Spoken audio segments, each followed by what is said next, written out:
Hi everyone, welcome to my channel.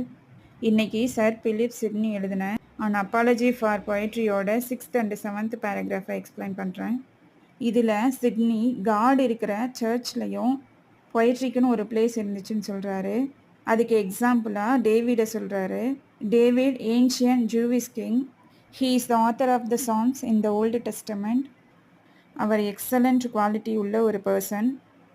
அவரை வேட்ஸ்ன்னு சொல்கிறாரு. Words அப்படின்னா ப்ராஃபெட் அப்படிங்கிறவங்க ஃப்யூச்சரை ப்ரெடிக்ட் பண்ணி சொல்லுவாங்க.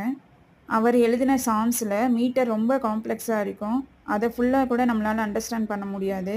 பட் அதில் அவர் பர்சானிஃபிகேஷனை ரொம்ப அழகாக யூஸ் பண்ணியிருப்பார். பர்சானிஃபிகேஷன் அப்படிங்கிறது ஒரு நான் லிவிங் திங்காக கன்சிடர் பண்ணுறது. பர்சானிஃபிகேஷனை அந்த சாங்ஸில் காட் வரும்போது மியூசிக்கல் இன்ஸ்ட்ருமெண்ட்ஸ்லாம் எழுந்திருக்குது அப்படின்னு சொல்லியிருப்பார். அது மட்டும் இல்லை, ஹில்ஸ்லாம் ரொம்ப ஹாப்பியாக இருக்குது அப்படின்னு சொல்லியிருப்பார். டேவிடோட சாங்ஸில் காடோட பியூட்டியை ரொம்ப அழகாக டிஸ்கிரைப் பண்ணியிருப்பார் த்ரூ பர்சானிஃபிகேஷன்.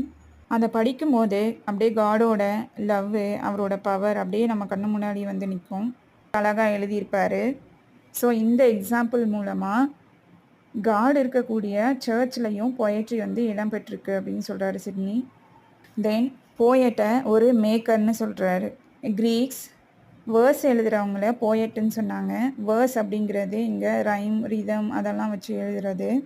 தென் போயட் அப்படிங்கிற வேர்டு க்ரீக் வேர்ட் பொயன்லேருந்து வந்துச்சு. அதோட மீனிங் என்னென்னா டு மேக் அப்படிங்கிறது அர்த்தம்.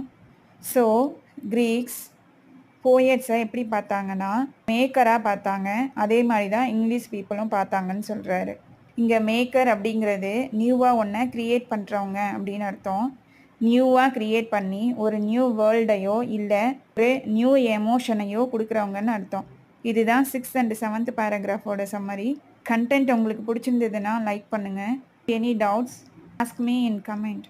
See you in next video.